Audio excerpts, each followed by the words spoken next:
Class 10 তোমাদের দেখো আজকে আমি 26 নম্বর অধ্যায় 329 পাতা রাশিবিজ্ঞান গড় মধ্যমা অজাইব এবং সংখ্যাগুরুমান এই চারটে জিনিসের ওপর রাশিবিজ্ঞানটা শুরু করছি। রাশিবিজ্ঞান তোমরা আগে ক্লাস 9-এ পড়েছো। 9-এ সেখানে গড় বের করা, মধ্যমা বের করা এগুলো করেছো। গড়, মধ্যমা, আয়তলেখ অঙ্কন এগুলো করা হয়েছে। এখানে যেটা করতে হবে, গড় মধ্যমতা আছে প্লাস অজাইব এবং সংখ্যাগুরু মান। অজাইব বলতে একটা মানে সুনির্দিষ্ট ধারণা হয়তো এখন পাওয়া যাবে না, কিন্তু ক্রিকেটের যে গ্রাফটা তৈরি হয় দুটো টিমের মধ্যে যে রান রেটের যে গ্রাফ, যে রান রেটের ওভার পিছু যে গ্রাফটা তৈরি হয়, ওভারল্যাপ গ্রাফ, একটার উপর দিয়ে আরেকটা ক্রস করে কখনো কখনো সমান্তরালে যায়, কখনো কোনো মানে ছেদবিন্দু দিয়ে যায়, যে গ্রাফটা তৈরি হয় সেটা হচ্ছে অজাইব গ্রাফ। তাহলে এখানে সে অজাইব অঙ্কনটা আমরা দেখব, কিন্তু তার আগে অনেকগুলো চ্যাপ্টার রয়েছে যেগুলোতে গড় আছে, মধ্যমা আছে, মধ্যমা নির্ণয় করতে হবে। যেমন দেখো এইখানে আমরা দেখতে পাচ্ছি 329 পাতার ঠিক মাঝামাঝি দিকে গত মাসে বিমল কাকার দোকানের প্রতিদিনের লাভ দেওয়া আছে। প্রতিদিনের লাভ প্রথম 321, 352, 388, 410 এইভাবে লাভগুলো দেওয়া আছে। গত মাসে আশা কাকিমার দোকানের প্রতিদিনের লাভ টাকায় দেওয়া আছে। দু ধরনের লাভ এখানে দেওয়া আছে। কিন্তু ওপরে তথ্য থেকে গত মাসে কোনো দোকানে গড় লাভ বেশি, কোন দোকানে গড় লাভ বেশি সেটাকে নির্ণয় করতে হবে। কোন দোকানে দেখবি তো, দেখ না ওই যে প্রতিটি তথ্যের জন্য এই কোনো না কোনো বিশেষ সংখ্যাকে কি বলা হবে। প্রতিটি তথ্যের জন্য ওই যে কোনো তথ্যের কোনো বিশেষ সংখ্যা যেগুলি সম্পূর্ণ তথ্যের প্রতিনিধিত্ব করে, সেগুলি সাধারণত তথ্যের কেন্দ্রীয় অবস্থানের কাছাকাছি থাকে, তাই ওই বিশেষ সংখ্যাগুলিকে তথ্যের মধ্যগামিতার মাপক হিসাবে ব্যবহার করা হয়। যেমন ধরো আমরা কি বলি যে আমার এত টাকা লাভ হলেই আমি সারা মাস দোকান চালাচ্ছি, তার ক্ষেত্রে আমরা একটা নির্দিষ্ট অ্যামাউন্ট ঠিক করে রাখি, যে লাভটা হলে আমরা বলি যে হ্যাঁ আমাদের ঠিক আছে, এই লাভটা হলেই ঠিক আছে। ধরো অনেকজন মাছের ব্যবসা করছে, মাছের যে পাইকারি যে মানে ধরো যে মাছ উৎপাদন করছে বা মাছ যে চাষ করছে, সে মাছ নিয়ে এসে যখন বাজারে বিক্রি করছে, তখন কিভাবে হয় না, বাজারের যে ব্যবসাদার রয়েছে মানে যারা বসে বিক্রি করে মাছ, তারা কি করে না, তারা একটা দাম ঠিক করে যে একটা মিনিমাম দাম হচ্ছে এত। ধরো সিলভার কাপ মাছ নিয়ে এলো, সিলভার কাপ মাছের প্রথম হচ্ছে দামটা শুরু হলো যে 100 টাকা, মাছ দেখে একজন 100 টাকা বললো, আবার একজন হয়তো বললো 105 টাকা, আবার একজন বললো যে 110 টাকা, আবার একজন 115 টাকা দিয়ে এরকম নিলাম হচ্ছে, মানে কিনে আবার ওটাকে ব্যবসা করবে। দেখা গেল যে 140 টাকা পর্যন্ত উঠলো, তাহলে 140 টাকার পর আর কেউ যাচ্ছে না, তাহলে ওই দামটাই ফিক্সড দাম হয়ে গেল। এবার ওই দামটাই সে মাছটা কিনলো, মানে বাজারের ওই মানে যে বসে বিক্রি করবে সে মাছটা 140 টাকায় কিনলো। এবার সে যখন খদ্দেরকে বিক্রি করবে, খরিদ্দারকে, তখন কি সে ওই 145 টাকায় বিক্রি করবে, কি 150 টাকায় বিক্রি করবে, কি যদি কম থাকে মাছ তখন 160 টাকায় বিক্রি করবে। মানে ওর ওপরে যে লাভটা করছে সেই লাভটা তখন কিন্তু তার নিজস্ব লাভ। 140 টাকায় তাকে কিনতে হলো নিলাম করে, তারপরে যে লাভটা করছে সেটা সে মানে নিজস্ব লাভ আর কি। এবার লাভটা হয়তো দেখা গেল যে 140 টাকার মাছ দুজন কি তিনজন কিনেছে 140 টাকা করে, তার একজন বিক্রি করছে 145 টাকায়, তার খুব তাড়াতাড়ি আছে, সে বাজার থেকে তাড়াতাড়ি চলে যেতে চাইছে, মানে অন্য কোনো কাজ আছে ওই জন্য তাড়াতাড়ি বিক্রি করতে চলে যাচ্ছে। সেই মাছটা সে 145 টাকায় বিক্রি করে গেল। আবার সেই মাছটাই হয়তো অন্য কেউ, তার হয়তো সময় আছে, সেই হিসাবে সে 150 টাকা ধরে বিক্রি করছে, কি হয়তো 160 টাকা ধরে বিক্রি করছে। তাহলে কি মিনিমাম দাম হচ্ছে 140 টাকা। ওই মিনিমাম দামটাই হচ্ছে কেন্দ্রীয় প্রবণতা বা মধ্যগামিতার মাপক। মানে ওই যে মধ্যগামিতা বলছি না, ওই মধ্যগামিতার মাপক হচ্ছে ওইটা, যে 140টা হচ্ছে মাপক, মানে ওর পর থেকে এবার যে যেমন দাম নেবে, তাহলে ওইটা হচ্ছে মধ্যগামিতা হয়ে গেল। এবার কেন্দ্রীয় অবস্থান বলতে কি বুঝি না, তথ্যের সংখ্যাগুলিকে ঊর্ধ্বক্রমানুসারে সাজালে মাঝের সংখ্যা এবং সংখ্যাগুলির কাছাকাছি অবস্থানকে কেন্দ্রীয় অবস্থান বলে। যেমন ধরো একটা শ্রেণী দেওয়া আছে 10 থেকে 20, 10 থেকে 20 শ্রেণীটার কেন্দ্রীয় মান, কেন্দ্রীয় অবস্থান বলতে কি বলবো, 10 আর 20 মাঝের যে গড়টা 15, সেটা হচ্ছে কেন্দ্রীয় অবস্থান। কারণ 15 সংখ্যাটা 10 থেকেও যা ডিফারেন্স, 15 সংখ্যাটা 20 থেকেও একই ডিফারেন্স, তাহলে ওটা হচ্ছে কেন্দ্রীয় অবস্থান বলা হচ্ছে। তাহলে মধ্যগামিতার মাপক তিনটি: গড়, মধ্যমা এবং সংখ্যাগুরুমান। গড়, মধ্যমা এবং সংখ্যাগুরুমান। গড়, মধ্যমা এবং সংখ্যাগুরুমান, এই যে চ্যাপ্টার মধ্যে রয়েছে যে তিনটে জিনিস, এইগুলো হচ্ছে মধ্যগামিতার মাপক, মানে মধ্যগামিতা নির্ণয়ের মাপক।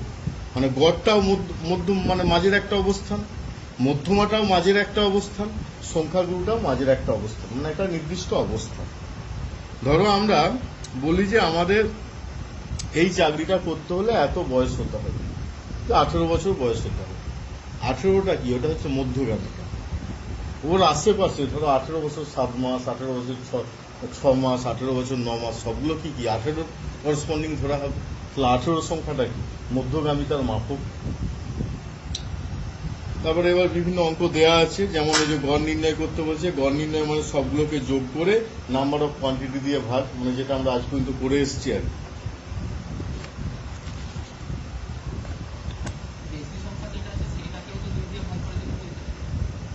না, সেটা গড় তো বেরোবে না, গড় তো নয়। আচ্ছা, এবার যৌগিক গড় দেখো। যৌগিক গড় নির্ণয়ের ক্ষেত্রে কি করা হচ্ছে না, যোগ করে এন দিয়ে ভাগ, না নাম্বার অফ কোয়ান্টিটি দিয়ে। আচ্ছা, এইখানে সূত্র দেওয়া আছে, এই যে এক্স বার সমান x1 plus x2 plus x3 dot dot xn by n। এটা কি লেখা হচ্ছে summation of i equal to 1 to n xi। আইটা কি, আই এর মানটা হচ্ছে ভেরিয়েবল, মানে আইটা চেঞ্জ হবে। আই এর মান 1 2 3 4 করে n পর্যন্ত হবে, 1 2 3 4 করে n পর্যন্ত আয়ের মানটা। সামেশন বলা হচ্ছে, সামেশনের বাংলা কি, যোগ। এই যে যোগ করা হচ্ছে, যোগ করা হচ্ছে এবং সেটাকে চিহ্ন আকারে দেওয়া হচ্ছে, এটা হচ্ছে চিহ্ন সামেশনের। তার একটা রেঞ্জ বেঁধে দেওয়া হচ্ছে i equal to 1 to n, মানে আয়ের মানটা চেঞ্জ হয়ে যাচ্ছে। এক্সআই এর আয়ের জায়গায় 1, আয়ের জায়গায় 2, আয়ের জায়গায় 3 ডট ডট করে আয়ের জায়গায় n বসানো হচ্ছে, দিয়ে ওগুলোকে যোগ করা হচ্ছে, সেটা কি সামেশন আকারে দেওয়া হচ্ছে। হ্যাঁ, 1 দিয়ে শুরু হবে। আই সবসময় হচ্ছে স্বাভাবিক সংখ্যা, 1 2 3 4 করে স্বাভাবিক সংখ্যাগুলো সাফিক্সে বসছে, তো সাফিক্সে মানে এক্স এর নিচে বসছে, ওই কারণে আয়ের মানটা চেঞ্জ হয়ে যাচ্ছে। আচ্ছা, তাহলে এবারে সূত্র দেওয়া রয়েছে, এবার এখানেও তাই। আয়ের মান মানে 10i, এটা হচ্ছে 10i, আয়ের জায়গায় 1 2 3 ডট ডট করে 10, যেহেতু আয়ের রেঞ্জটা বাঁধা আছে আই ইকুয়াল টু 1 টু 10, ওই জন্য এখানে বসানো হলো, দিয়ে 550 পাওয়া গেল। আচ্ছা, এবার যেটা দেওয়া রয়েছে যে পরিসংখ্যা বিভাজন তালিকা দেওয়া রয়েছে একটা, মানে ওই আশা কাকিমা যে লাভটা করছে, চা দোকান থেকে যে লাভ করছে, তার একটা পরিসংখ্যা তালিকা দেওয়া আছে। যেমন ধরো পরিসংখ্যা মানে পরিসংখ্যা বিভাজন তালিকা তৈরি করে নিয়েছে একটা, তাতে কি আছে 315 টাকা লাভ হয়েছে মিনিমাম, এটা 315, আর ম্যাক্সিমাম হচ্ছে 580। 315টা মিনিমাম। এই যে তথ্যগুলো দেওয়া ছিল, এই তথ্যগুলো আগের পাতার যে তথ্যগুলো ছিল 329 পাতার, 315টা মিনিমাম ছিল আর 580টা হচ্ছে ম্যাক্সিমাম ছিল। তাই 315 কবার আছে দেখতে হবে, 315 360 420 440 এইভাবে আছে, তার 315টা দুবার, 360 5বার, 420 5বার, এইভাবে কি 580 4বার, মোট হচ্ছে 30 বার আছে, মোট 30 বার।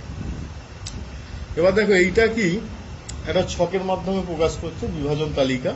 বিভাজন তালিকা এটাকে ভারযুক্ত গড় আমরা বলবো, কারণ কি নাম্বার অফ কোয়ান্টিটি দিয়ে গুণ হয়ে যাবে। 315 দুদিন আছে বলে 315টার দিন সংখ্যা হচ্ছে 2, কারণ দুদিন মানে ধরো 1 তারিখ আর 5 তারিখ লাভ করেছে 315 টাকা করে, 5 দিন আছে 360 টাকা করে, 360 টাকা করে লাভ করেছে, 5 দিন আছে 420 টাকা করে লাভ করেছে। তাহলে কি x1 আর f1 গুণ, কারণ কি এখানে x1 ধরা হচ্ছে 315 360 এই সংখ্যাগুলোকে, আর দিন সংখ্যাকে বলা হচ্ছে f1 2 5 5 দিয়ে সামেশন অফ fi মানে 30 পাওয়া যাচ্ছে। এবার এগুলো গুণ হয়ে যাচ্ছে, 315 ইন্টু 2 মানে 630, 360 ইন্টু 5 মানে 1800, এইভাবে গুণ করে তারপর আবার যোগ করা হচ্ছে summation of fi xi। Summation of fi মানে 30, সামেশন অফ fi xi মানে হচ্ছে কত পাওয়া গেল, 13,695। তাহলে আশা কাকিমা চা দোকানের গড় লাভ কত, summation of fi xi by summation of fi, তাহলে 13,695 বাই 30, এর থেকে কি পাচ্ছি 456.50 টাকা। তাহলে এইটাই হচ্ছে গড় লাভ। গড় মানে 30 দিনের গড় লাভ হচ্ছে এটা, গড় লাভ মানে একটা নির্দিষ্ট একটা সংখ্যা যেটার আশেপাশে থাকবে বাকি সংখ্যাগুলো। তবে 456.50, 315 অনেকটাই কাছাকাছি কাছাকাছি থাকছে। 100 টাকা হেরফের, 120 টাকার হেরফের। তাহলে ভারযুক্ত গড় নির্ণয়ের সূত্রটা হচ্ছে এটা, যে x1 x2 x3 dot dot xn, f1 f2 f3 dot dot fn, xi fi, x2 f2 x3 f3 dot dot করে xn fn by f1 plus f2 dot dot fn, summation of fi xi by summation of fi summation of fi। তাহলে এর থেকে যেটা পাবো যে এটাই হচ্ছে মানে ভারযুক্ত গড় নির্ণয় সূত্র। এটা আমরা মান বসিয়ে দিলেই অ্যান্সার পাবো যে কোনো অঙ্কর ক্ষেত্রে।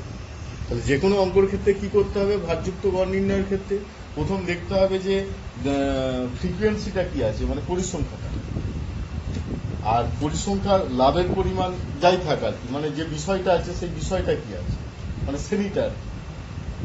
তাহলে সেই শ্রেণী এবং দিন সংখ্যা বা ফ্রিকোয়েন্সি দিয়ে গুণ করবো, সামেশন অফ মানে এফআই এক্সআই বের করবো, গুণ করে এফআই এক্সআই গুলোকে যোগ করবো, যোগ করলে সামেশন অফ এফআই এক্সআই হবে। সামেশন অফ এফআই এক্সআই কে যদি সামেশন অফ এফআই দিয়ে ভাগ করি তাহলে যেটা পাবো সেটাই হচ্ছে গড়। পরের অঙ্কটা এই যে করা আছে দেখো, প্রয়োগ 1, এভাবেই করতে হবে নিজেদেরকে। এবার 2 এর অঙ্ক দেখো, 2 এর অঙ্কই যেটা দেওয়া আছে, 2 এর অঙ্কটার ক্ষেত্রে প্রয়োগ 2 যেটা দেওয়া আছে যে বিশাখের শ্রেণীর 30 জন ছাত্রের ভূগোল পরীক্ষায় প্রাপ্ত নম্বর দেওয়া আছে 61, 78, এইভাবে 30 জনের নম্বর দেওয়া আছে। আর এটা নিজে করি, মানে এটা নিজে করতে হবে। আচ্ছা, তারপরেরটা দেখো, আমি এটা একটু বলে দিই।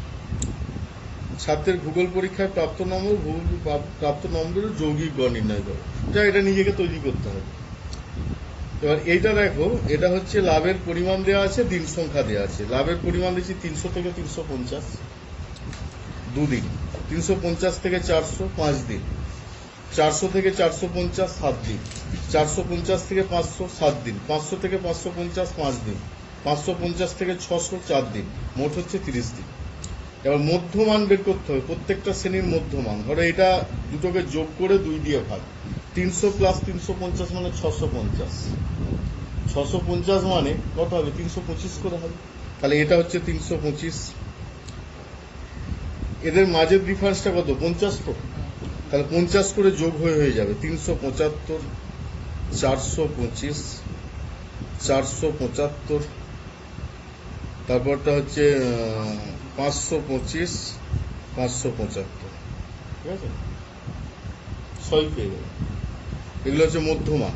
মধ্যমান ইন্টু 2, 325 ইন্টু 2 গুণ করে যা পাওয়া যাবে সেটা হচ্ছে এক্সআই এফআই। 375 ইন্টু 5 গুণ করে যেটা পাওয়া যাবে সেটা হচ্ছে এফআই এক্সআই। এইভাবে সবগুলোকে গুণ করবে, গুণ করে তাদেরকে যোগ করে সামেশন অফ এফআই এক্সআই বের করবে।